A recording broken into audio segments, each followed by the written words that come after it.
गुरुर्ब्रह्मा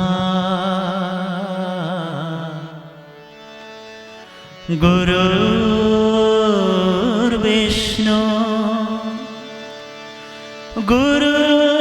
गुरुर्देवो महेश्वर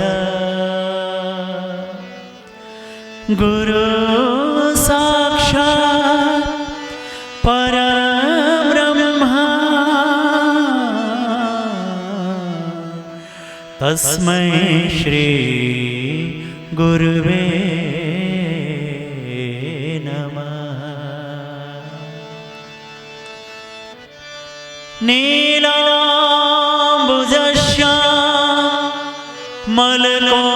नीलाम्बुजश्यामलकोमलाङ्गं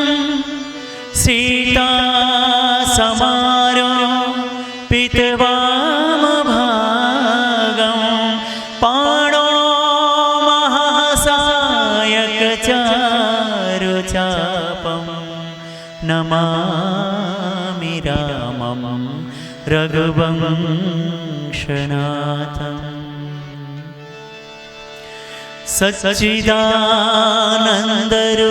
सच्चिदानन्दरूपाय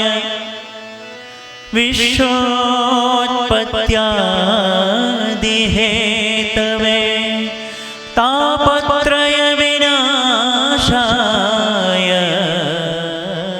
श्रीकृष्णाय वयं नुमः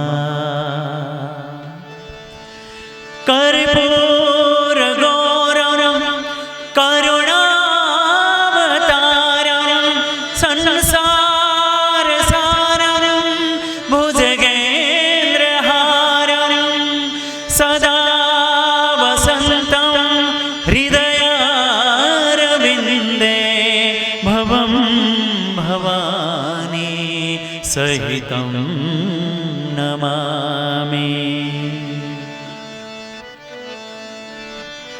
नमः पार्वती पतये हर हर हर हर शंकर महादेव नमः पार्वती पतये हर हर हर हर शंकर महादेवा नमः पार्वती पतये हर हर हर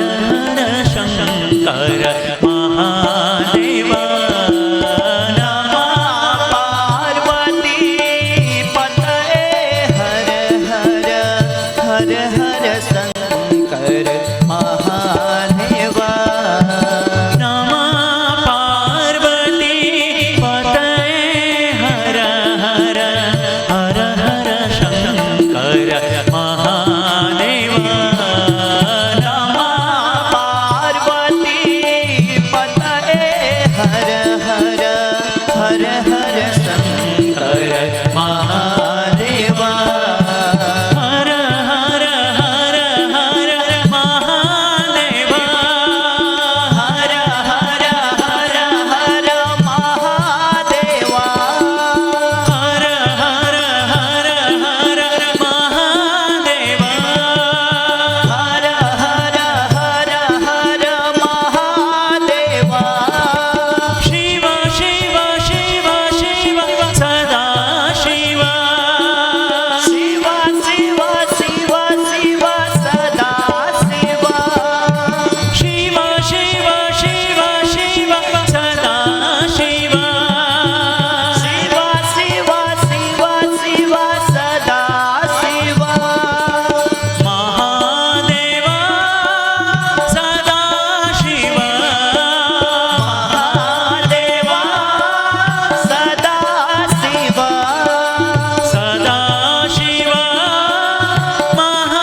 शंकर महादेवा हर हर हर हर महादेवा हर हर हर हर महादेवा हर हर हर हर महादेवा हर हर हर हर महादेवा शिव शिव शिव शिव सदा शिव शिव शिव शिव शिव सदा शिव शिव शिव शिव शिव सदा शिव शिव शिव शिव शिव सदा शिव महादेवा सदा शिव महादेवा सदा शिव महादेवा सदा शिव महादेवा सदा शिव सदा शिव महादेवा सदा शिव महादेवा सदा शिव महादेवा सदा शिव महादेवा नमः पार्वती पतये हर हर हर हर शंकर महादेवा नमः पार्वती शंभो हर हर हर हर शंकर महादेवा नमः पार्वती पतये हर हर हर हर शंकर महादेवा नमः पार्वती पतये हर हर हर हर शंकर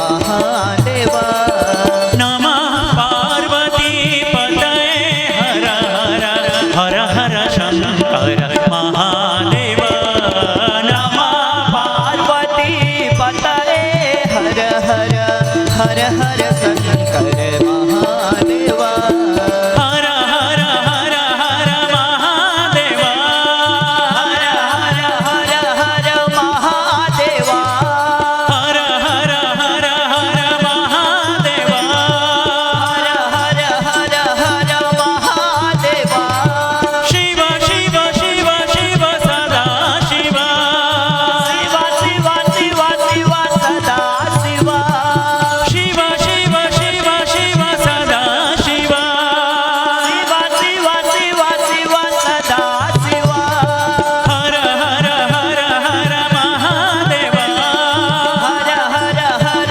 हर महादेवा हर हर हर हर महादेवा हर हर हर हर महादेवा शिव शिव शिव शिव सदा शिव शिव शिव शिव शिव सदा शिव शिव शिव शिव शिव सदा शिव शिव शिव शिव शिव सदा शिव हर हर हर हर महादेवा हर हर हर हर महादेवा हर हर हर हर महादेवा हर हर हर हर महादेवा शिव शिव शिव शिव सदा शिव शिव शिव शिव शिव सदा शिव शिव शिव शिव शिव सदा शिव शिव शिव शिव शिव सदा शिव महादेवा सदा शिव महादेवा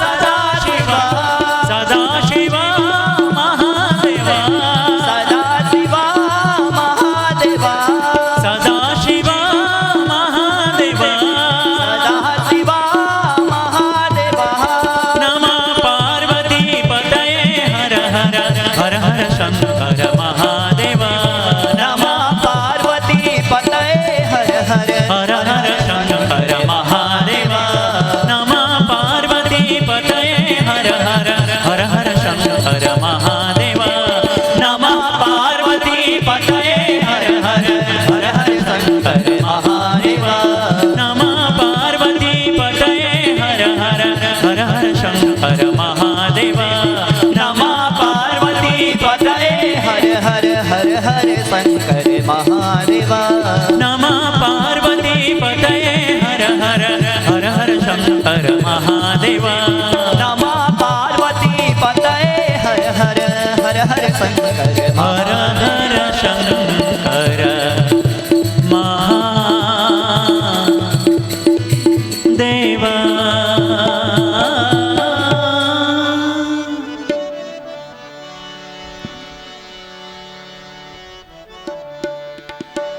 गोविंद बोलो हरि गोपाल बोलो, गोविंद बोलो हरि गोपाल बोलो, राधा रमण हरि गोविंद बोलो, राधा रमण हरि गोविंद बोलो, गोविंद बोलो हरि गोपाल बोलो, गोविंद बोलो हरि गोपाल बोलो, गोविंद बोलो हरि गोपाल बोलो, गोविंद बोलो हरि गोपाल बोलो, गोविंद बोलो गोपाल बोलो, गोविंद बोलो गोपाल बोलो, Radha Raman Hari Govind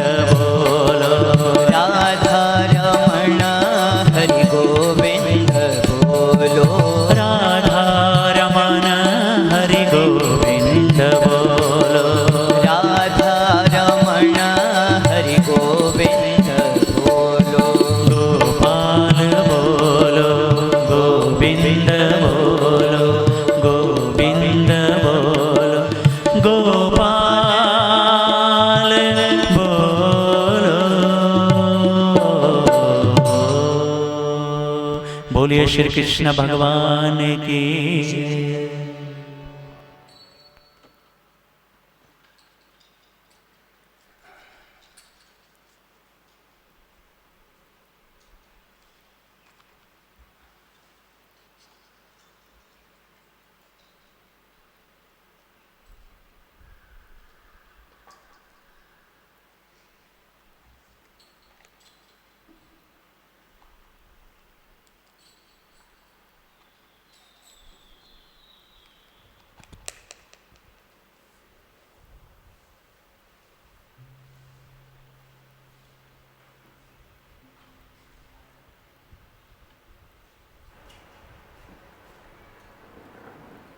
Welcome to Satsang.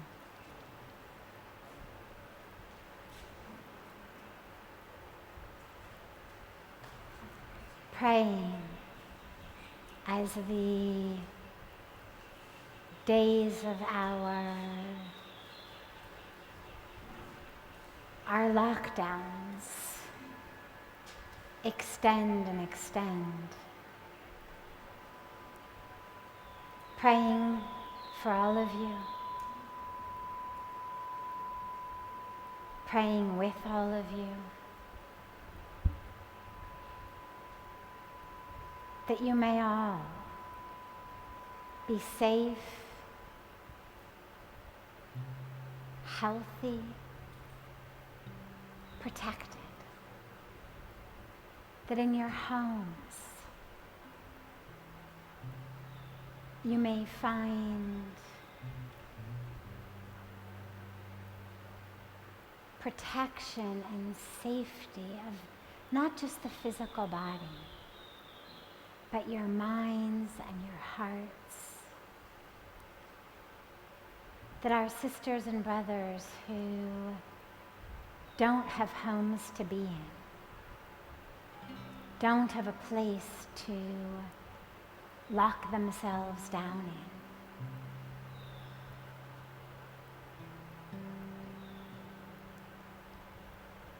Those who are suffering in so many ways,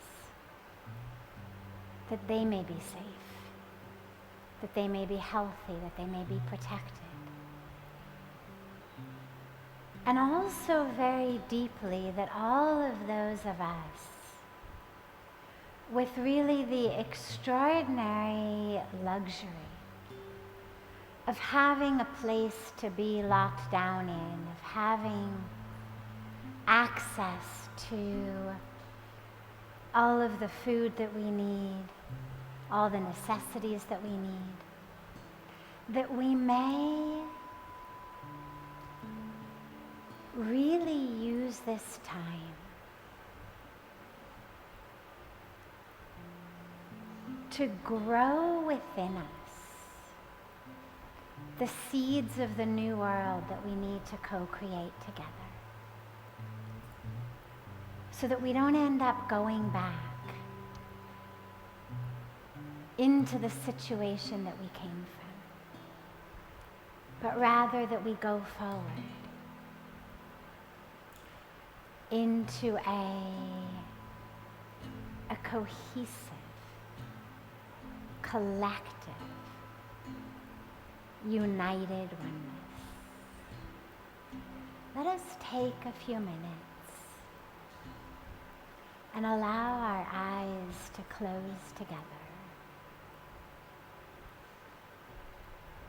and allow our awareness to pull inward.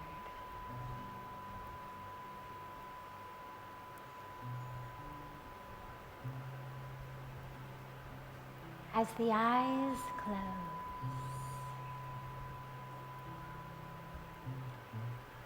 allow the senses to withdraw inward.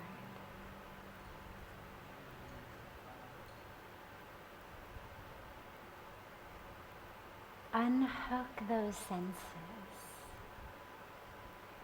Unhook that awareness, that focus.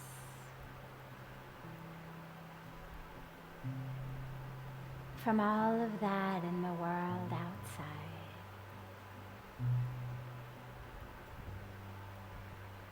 Bring it inward.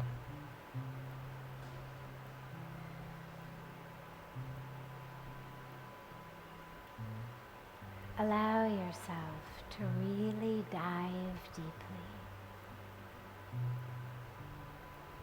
into that place within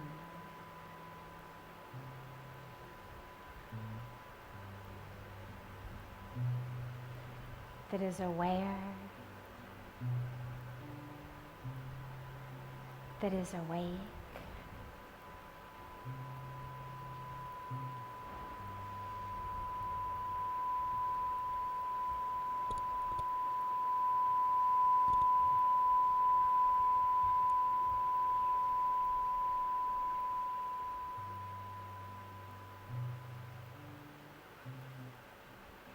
draw the awareness inward.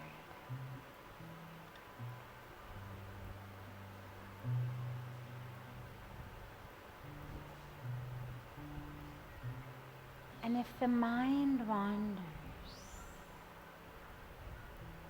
whether to a sound or a sensation or a thought, don't try to fight it. But just allow yourself to bring it back.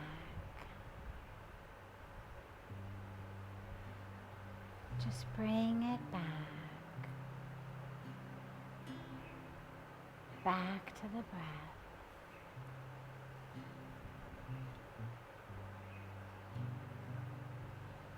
As it flows in and flows out.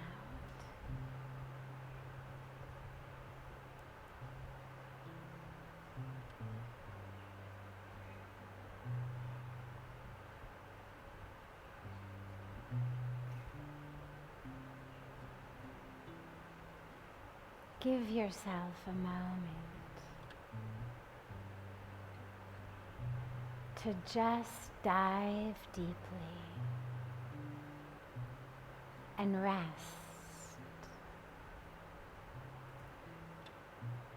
in that state of pure awareness within.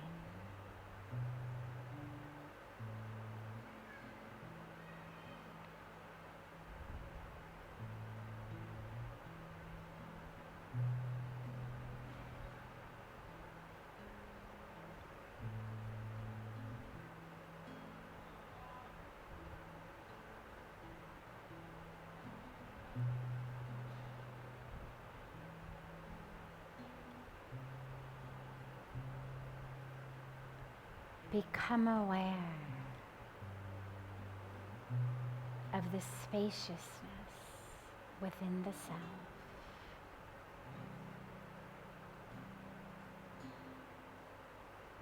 Become aware of the boundlessness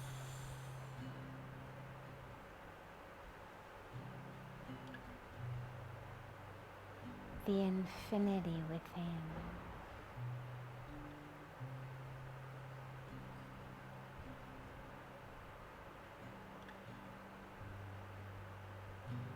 Become aware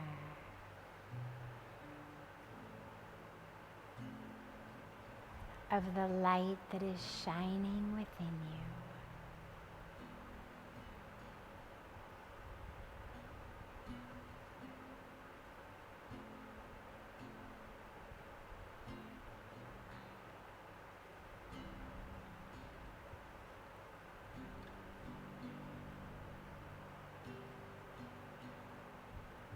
And allow yourself just to rest in that state of pure awareness.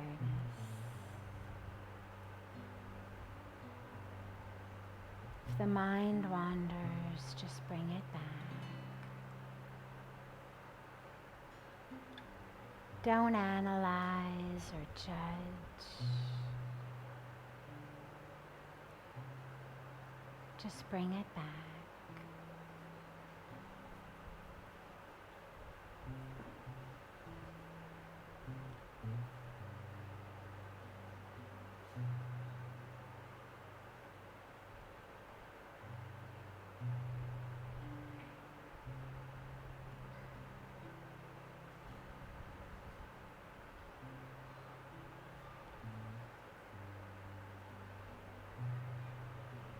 Holding that state of pure, anchored and grounded and connected awareness.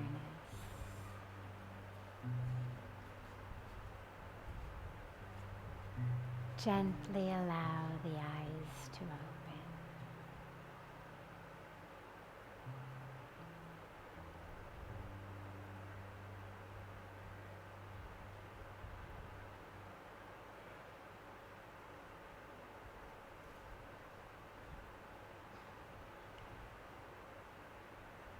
We'll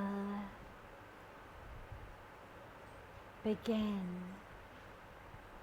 with a question that came in advance.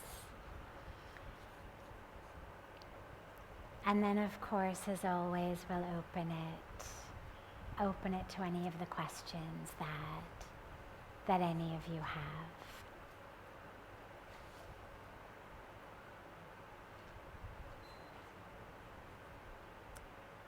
Satya Shastri has asked, is ego just a conditioning that we've created? Does it die with the body?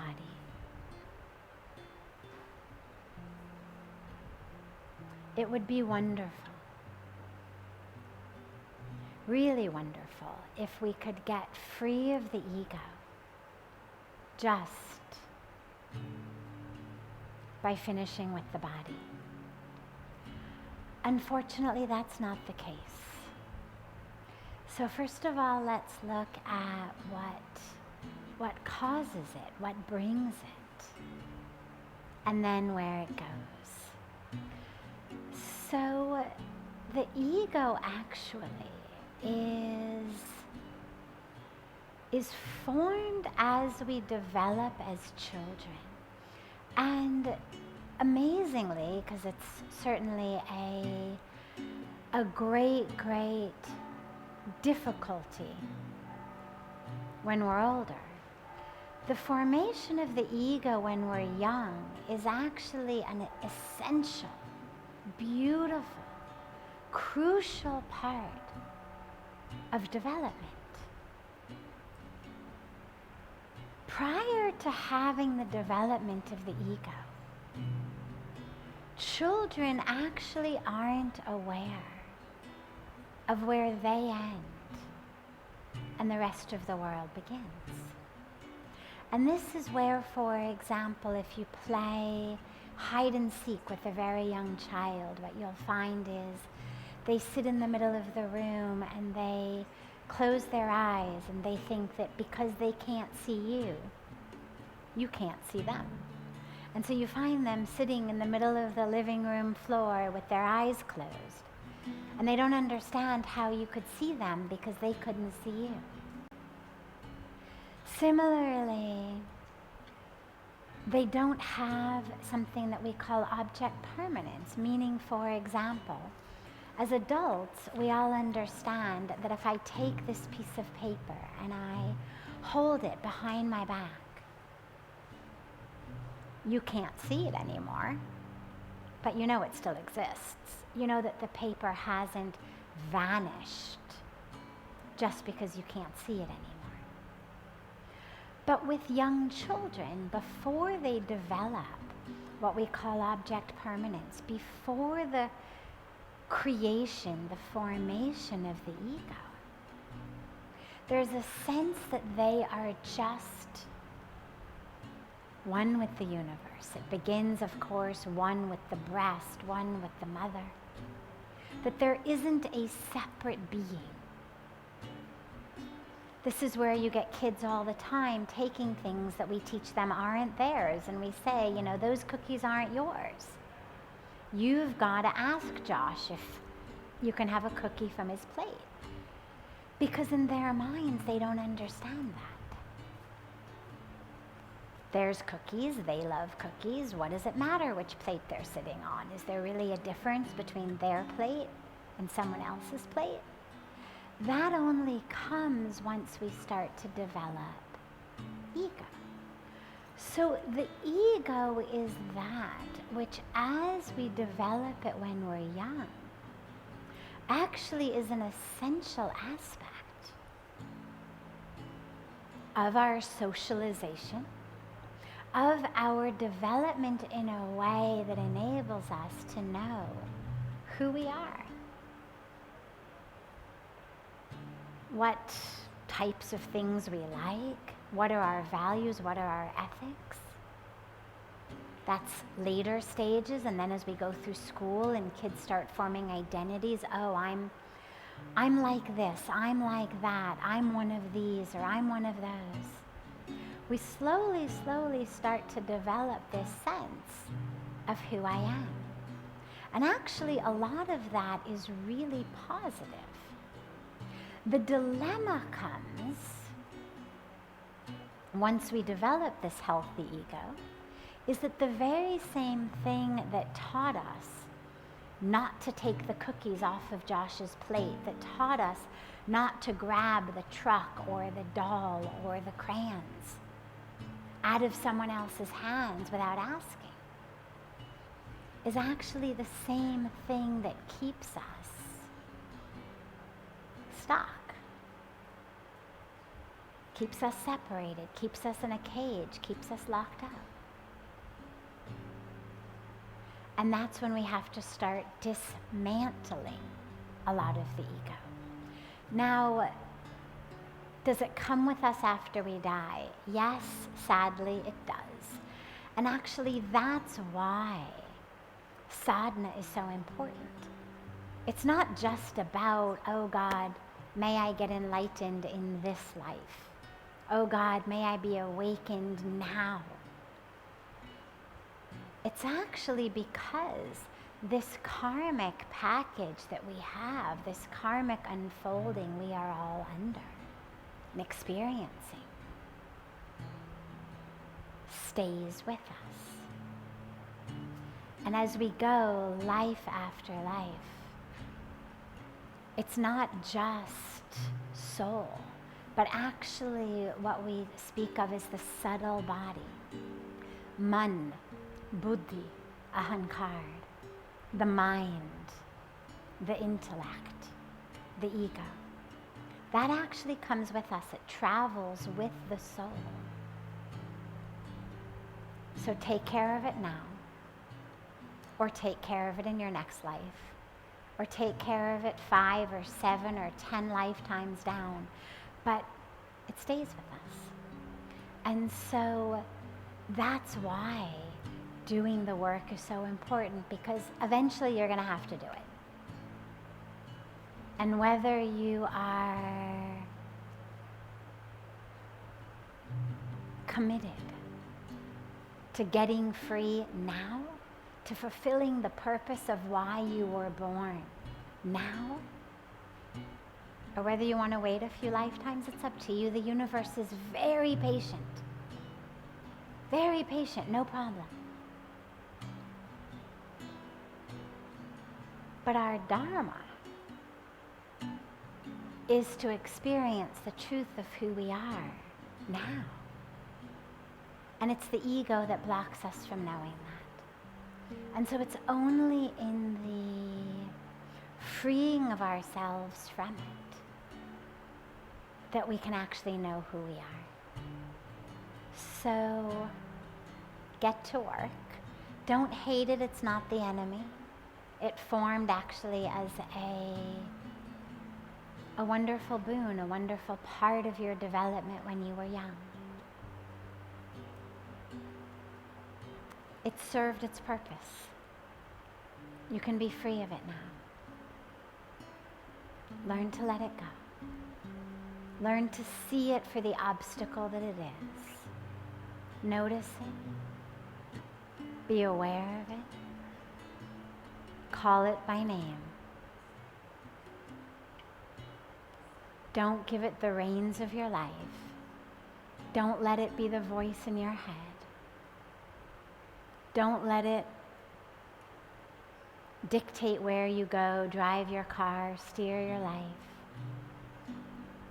Be free. And that's what our practice, it's what our spiritual practice does. It's why we meditate. It's why we read scripture. It's why we go to Satsang. It's why we have a guru, to free us of that ego. So we really can live in the truth and as the truth of who we are. Because if not this life, then next life. It's up to you.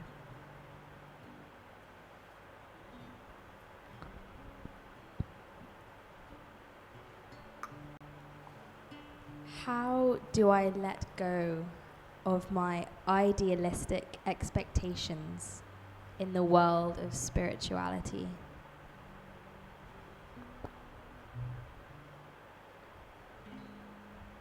Having ideals is wonderful.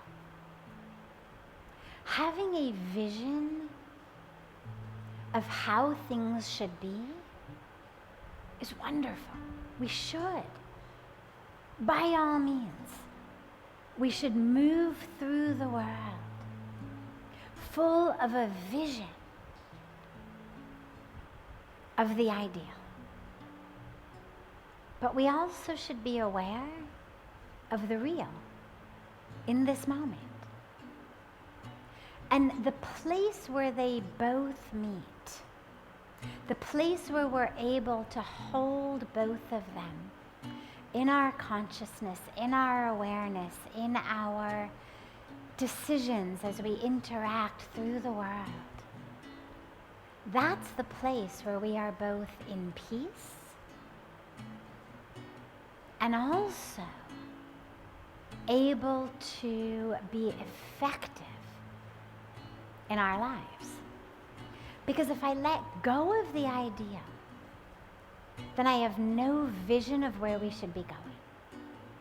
Then I have no vision of anything other than the ignorance of the present moment, the darkness of the present moment, the suffering of the present moment. I need the ideal. But I also need to recognize the real. And so, for example, let's say you're sick, physically in the body. On the one hand, you need to hold the vision of the ideal, full wellness, total wellness, 100% wellness, strength, vitality. Hold that vision. Know it to be true. And be aware of the reality of the present moment, which requires you to be sure you're getting enough sleep. Be sure that you're taking whatever nutrients the body needs or medicines the body needs to heal. If you go only in the ideal, then you neglect the real. But if you get stuck only in the present moment, this intersection of time and space, reality right here, then you lose. You lose the beautiful vision of the perfection of that which can be and which is. It's just waiting to manifest. So we need to hold both. The dilemma comes when we have this expectation of the ideal with a disregard of the real, particularly with regard to people around us. So we expect them to be, to act, to behave in this ideal way, to uphold all of our ideal vision of Dharma, of what's right, of what we want, of how we think it should be. And we lose sight of their very real struggle of the moment, their very real karmic package of the moment, their very real confusion or fear of the moment. And similarly with ourselves, looking at ourselves spiritually, it's essential. Hold that ideal. Know, yes, you are awakened. You are awake. You are wakefulness. You are enlightened. You are light. And yeah, you've got this issue with your anger that you really better work on. And there's that impatience that keeps coming back. There's that distrust. There's that anxiety. Gotta let it go. And neither of them negates the other. They are both fully present. And it's essential that we hold them both.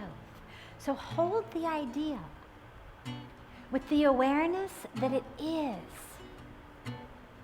and that it will manifest as the fullness of your reality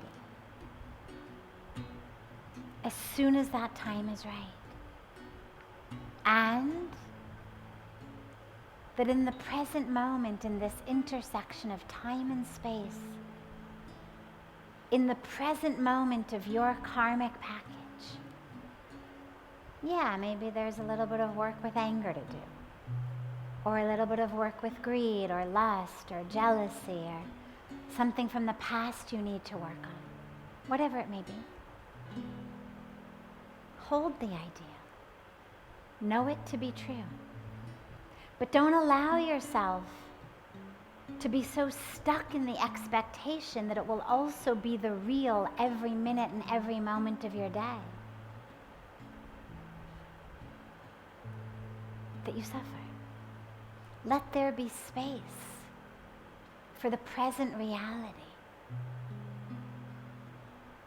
as well as the full ideal.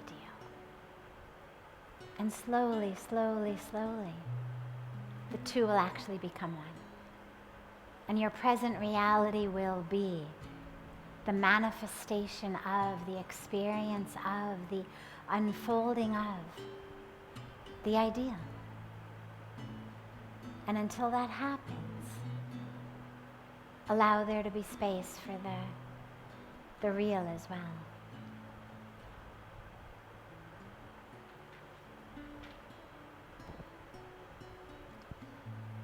I would be so delighted, and many others with me for sure, to hear your spiritual story, how you met your spiritual master, and how your life changed so dramatically. We all get very inspired by hearing true spiritual stories. Thank you so much. So, my story is really a story of grace.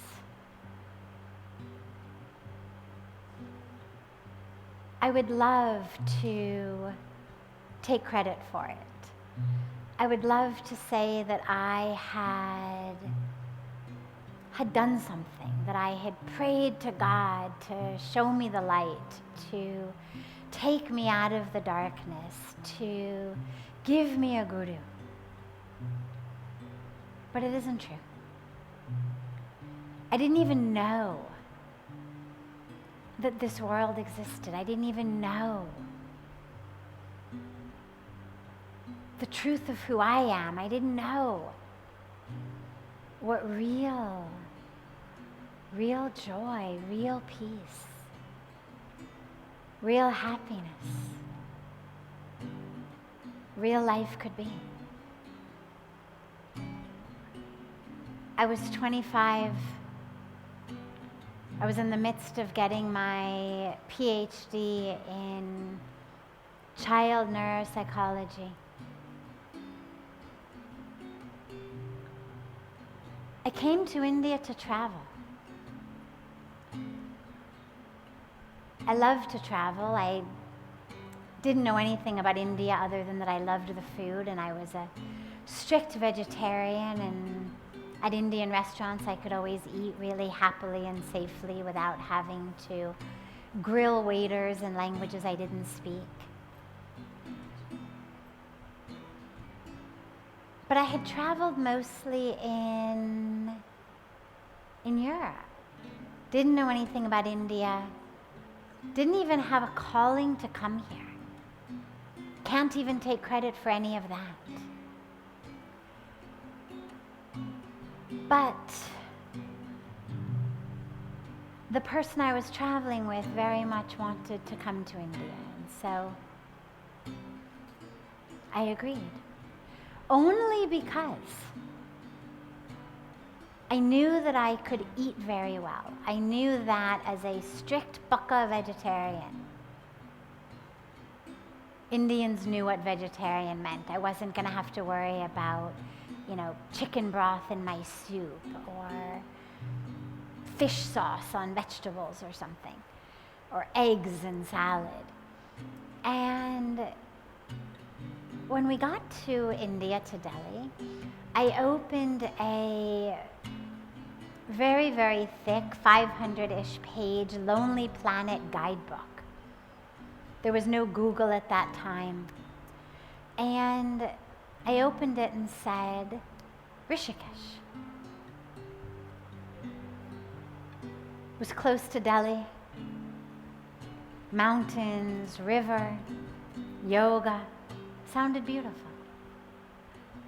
So we came, and right after we put our bags down in the hotel, I said, I'm going to go put my feet in the river. And that was it. I didn't even know Ganga was sacred. I didn't even know this river was the mother goddess. I just knew I was hot. I was tired. We had carried our bags across the bridge. The driver hadn't mentioned anything about a boat. He hadn't mentioned anything about a coolie. He had just said, you cross bridge. So we did, carrying our luggage. And I wanted to freshen up. I wanted to rest, wanted to relax, wanted to cool down and just put my feet in the river. And I went down to the banks of Ganga. And I hadn't even gotten my feet in the river yet. I just had her darshan. And suddenly, in that moment, it was like this veil was pulled off of my eyes. But actually, not only my eyes, it was pulled off of my entire way of knowing. Way of knowing myself, way of knowing the universe, way of knowing my place in the universe, way of knowing anything. Like just in a second, just like a Band-Aid being pulled off a wound. Except the wound disappeared the minute the Band-Aid was pulled off. And suddenly I could see.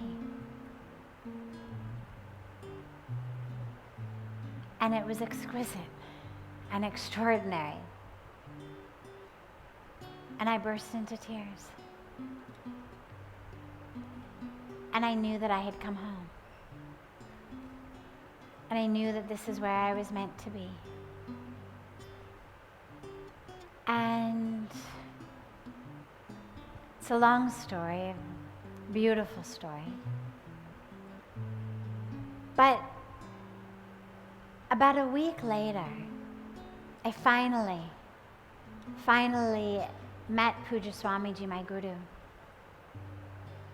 I had been walking through Parmarth Niketan simply as a shortcut, simply as a way to get from the banks of Ganga to the hotel we were staying at. It was clean, it was beautiful, much nicer than the alleyways. And as I had been walking through the ashram one day, I had heard a voice. And the voice had said, "You must stay here." And in my whole life, I had never heard a voice. Not like that anyway. I didn't even know anyone other than schizophrenics who heard voices. But I knew I wasn't crazy. And so I had listened to it. And Puja Swamiji was out of the country at the time. He was, found out much later, working on the Encyclopedia of Hinduism project. And finally, about a week later, he returned, and when I finally had his darshan, it was like his presence was the glue that brought all of the different experiences I had had over the last week together. Suddenly it all made sense. Suddenly I understood, okay, this is where I'm supposed to be. This is why I came. This is the extraordinary divine being in whose presence, under whom, with whose blessings and grace, I am supposed to be and to live. And within a few days, he blessed me with seva. Very simple things in the beginning. And it was so beautiful. Just the ability to be able to serve, the ability to be able to give, to be able to be in service, not service of my ego, not service of my identity, not service of making money or getting something, but just to be a vehicle of service. And slowly, slowly, slowly, over what's now almost 24 years, the blessings have just increased and increased and increased and increased. And I feel like I've been standing in a shower of blessings. And it's been extraordinary. Every day, to this day, my prayer has been the same, literally. Literally since within the very beginning of when I came. I don't remember exactly when it started, but certainly within the first few months. The prayer began, and it's been the same prayer ever since then. Oh God, make me worthy. Oh God, make me worthy of your grace. Oh God, empty me out more and more and more and more, so that your grace can just flow through me more and more and more. Empty out every bit of ego, every bit of identity, every bit of what I want, how I want it, when I want it, all of that nonsense. All of that stuff that keeps you stuck. Just empty me out, so that your grace can just flow through me like an unbroken stream of Mother Ganga, flowing and flowing and flowing through me.